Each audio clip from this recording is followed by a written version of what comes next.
Terima kasih Tuan Ketua. Mengenai tingkah laku jenayah, saya rasa sangat kesal bahawa jenayah semakin serius sehingga kali yang pertama tidak ada lagi keselamatan dalam precinct Parlimen. Semalam kereta saya disabotage. Ada orang puncture tayar saya.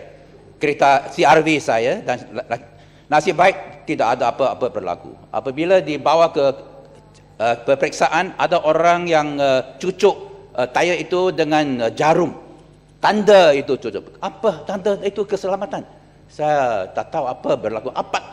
Lebih daripada 40 tahun saya ada di Parlimen, tak pernah perkara ini macam berlaku.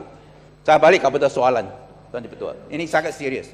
Mengenai ini Ipoh Timur dalam soal-soal ambil kesempatan walaupun tidak berkaitan. Ya, itu ini cukup hebat.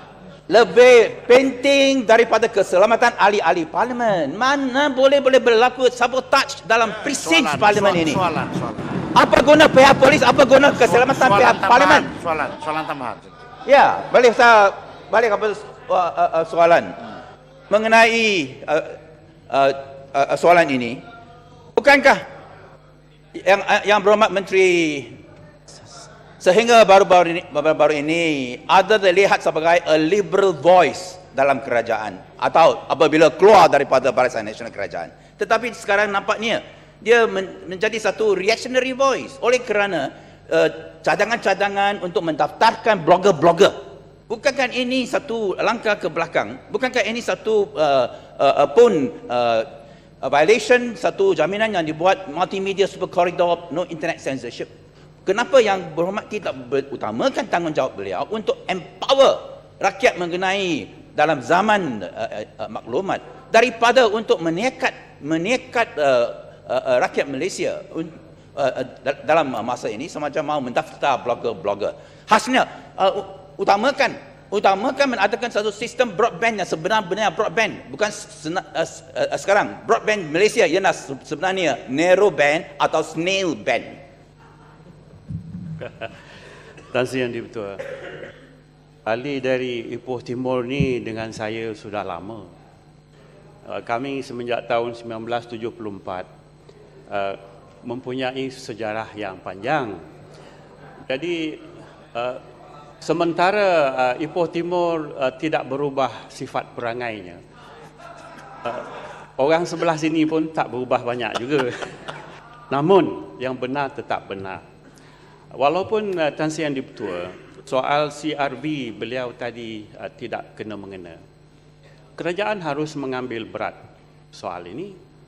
Dan saya sendiri tidak keberatan untuk memaklumkan kepada pihak berkenaan kenapa hal seperti ini berlaku di kawasan Parlimen. Itu sahaja saya fikir sudah memadai bagi Yang Berhormat Ipoh Timur merasai bahawa kita di sebelah sini juga berperasaan mulia untuk menjalankan tugas. Yang kedua, Tan Sri Yang Di-Pertua, sesungguhnya komen tadi itu pedih juga kalau diibaratkan cuka dan lada. Namun saya cuba jawab begini. Proses menyampaikan message ada pelbagai sekarang. Walau apa pun yang dikenakan oleh pihak berkuasa, laman web masing-masing masih bebas untuk mencatat, menyampai ataupun memaklum sesuatu. Dan setakat ini perlu saya nyatakan kita tidak ada menyenaraikan atau mendaftarkan mana-mana blogger yang beroperasi dalam internet. Jadi Yang Berhormat haruslah terima itu sebagai hakikat dan tidak ada cadangan untuk berbuat sedemikian. Namun apa yang dijamin oleh perundangan negara kita demi keharmonian kita bersama, undang-undang itu perlu kita hormati. Itu yang kami pohon dari semua pihak. Dan setelah itu dapat kita laksanakan, maka jurusan tentang perubahan nilai tadi boleh kita hadapi bersama.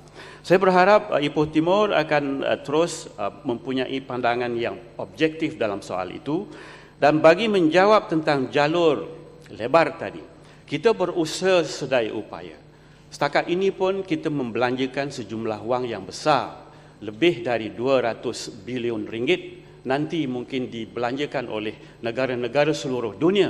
Tetapi Malaysia sendiri sudah pun menetapkan 2.4 bilion bagi kita membelanjakan dalam tempoh yang panjang supaya jalur lebar itu menepati objektif kita. Perkara berikut ialah mengenai penembusan atau dengan izin rate of penetration. Pada masa ini 23% dari bilangan isi rumah telah menikmatinya. Yang berhormat harus maklum Tuan Yang Di-Pertua Tan Sri bahawa penyampaian khidmat ini di Lembah Kelang sendiri sudah pun begitu meluas. Cuma kami akan meningkatkan tahap pencapaian dan penembusan ini sehingga semua kawasan-kawasan pedalaman dan juga sekolah-sekolah menerusi SchoolNet dengan izin dapat kita khidmati bersama. Saya yakin pada masa ini tahun depan kita akan mencapai tahap lebih dari 40% dan pada penghujung tahun 2010 50% kadar penembusan jalur lebar akan dinikmati. Terima kasih. Terima kasih.